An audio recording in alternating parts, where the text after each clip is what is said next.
Hello everyone, welcome to NextGen AI Academy. In this video, we are going to learn about Java looping statement, which comes under control statement.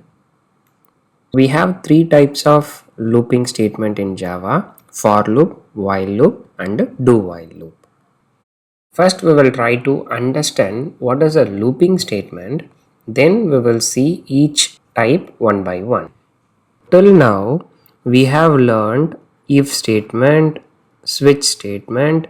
Here and all, we will try to execute that particular code only once based on the condition. But there will be some scenarios where we want to execute particular code for n number of times. The best solution will be looping statement. First, loops means it is used to execute a set of instruction repeatedly when some condition becomes true. So this is a common looping flowchart for all the three types like for loop, while and do while. If you can understand this flowchart, then it's very easy to understand these three types. Once the execution starts, first it will check for the test condition, and in case if that test condition is true, then it will execute that conditional code. Once again, it will come back to the same condition. So this particular test condition will be repeatedly executing again and again until this condition becomes false. So when this condition changes to false, then the loop terminates. This is a simple way to understand the looping statement. Let's try to learn first for and nested for loop. Then we will move on to the next two types. Let's create a class. Right click, new class. Under the package, control statement. The class name, for loop, public static void main, finish. We will learn the for loop with the sample program to print the numbers from 1 till 10. We have learned till now few concepts like initialization. Initialization means like I equal to 1, number equal to 0, like that. We did so many variable initialization. Then condition, checking number 1 is greater than number 2. Like that, we have seen many conditions. Then we learnt about increment and decrement in the unary operators. Now, all these concepts we can club it together and form a loop called for loop. So this is the syntax for loop. Three concept: initialization, condition, increment or decrement. All these three, when we put it together, then that's called for loop. Using the above syntax, let's try to code for first initialization integer. Let's try to print from 1. It means it starts from num equal to 1 initialization, and the condition num is less than or equal to 10, then only it will print till 10. If not, num is less than 11. You can use any condition, and we are going to print like 1 2 3 4. So it falls under the increment num plus plus. Then within the curly braces we have to print the number. So num, when you execute this code, output will be 1 2 3 4 till 10. What exactly happening here? This particular statement we executed n number of time until this condition is true. That's called the looping statement. We know that. So let's start the iteration one by one. Initially, the num value equal to 1. Then we are doing a comparison. Num is less than or equal to 10. 1 is less than or equal to 10. That's a true condition. Followed by post increment. It means in the next iteration the num value will changes to 2. Now when we print num, the num value is 1. In the second iteration, the post increment will happen. Then num value will be equal to 2. 2 is less than or equal to 10, which is a true condition. Then it will print 2. Like this, it will keep on print till number 10. So 10 is less than or equal to 10. This is also a true condition. It will print 10. But when it goes for the next value, 11 is less than or equal to 10, which is false. It means this will come out of the loop. That's why we got the output till number 10. Hope you understood this for loop and how we are deriving this output. The next topic, nested for loop. We have already learnt about nested if, that is within one if we have another if. Same way, nested for loop means within one for we have another for. This particular nested for loop we use a lot in the automation, especially handling the web tables. Let's try to learn. First for loop, int I equal to 1 initialization.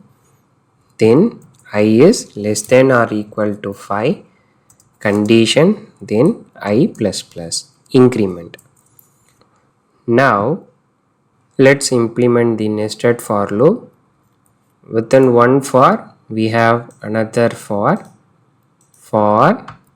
int j equal to 1, then j is less than or equal to 5, then j plus plus curly braces.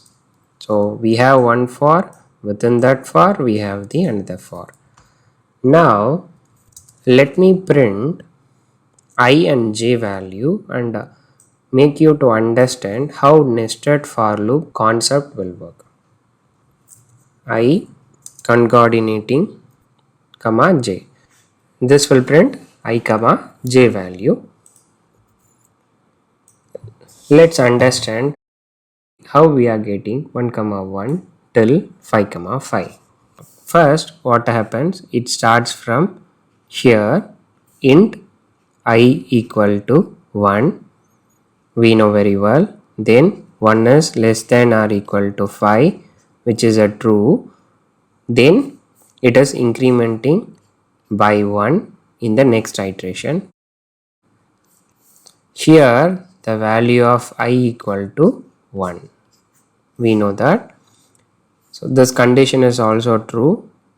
Now it will move on to the next line, j equal to 1, then 1 is less than or equal to 5, which is once again true. Now the j value will be 1. Since this condition is true, it will move on to the next line, that is within the curly braces. Here we are printing the I comma j, that is 1 comma 1. That's why we got output like this. Once it print 1 comma 1, then comes the interesting part. It will not move to the first for loop, rather than it will move to the next iteration like this. Now what will happen, we already know the value of I is 1, but now value of j will be equal to 2.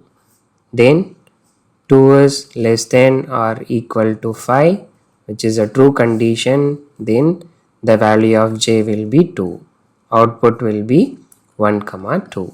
That's why we got 1 comma 2. Same way it will keep on increment.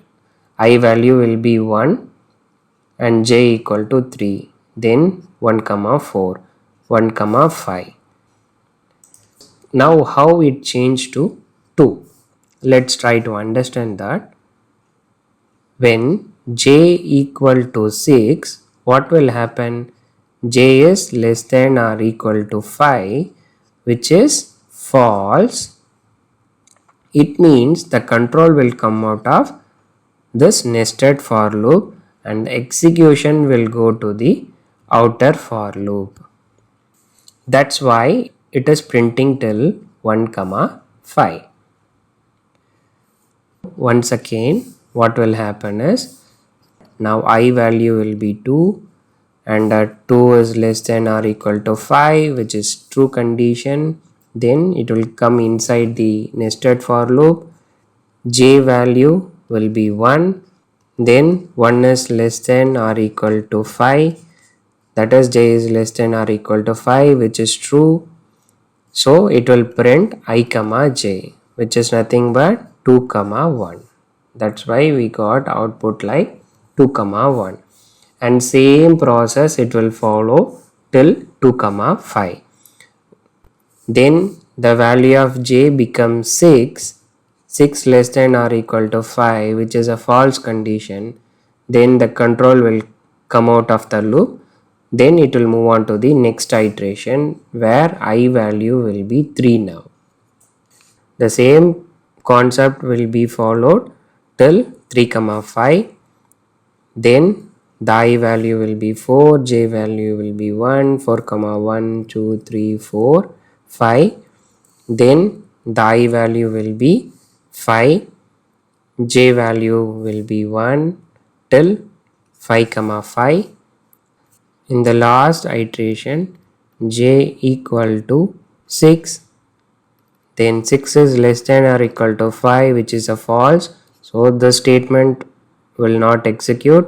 It will come for the first for loop where I equal to 6 and 6 is less than or equal to 5, again false. So finally it will come out of the both the for loop. That's why it is printing till 5 comma 5. So this is the way nested for loop will work. In simple words, so let me conclude. First it will start with the for loop, then it will move on to the nested for loop. Until this condition is false, this will keep on execute. Once this condition changes to false, then it will come back to the first for loop, and same process will be followed till both the for loops are false. So that's how the nested for loop concept will work.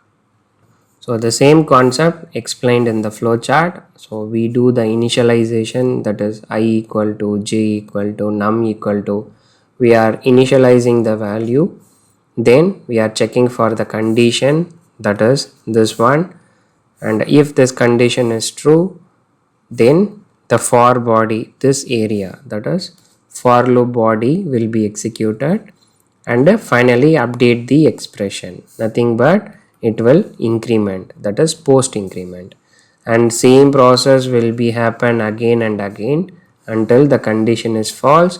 Once the condition changes to false, the loop will terminate. This is how the for loop will work and also the nested for loop. Hope you got a good clarity about the for loop. That's the end of this video. Thanks for watching. Happy learning.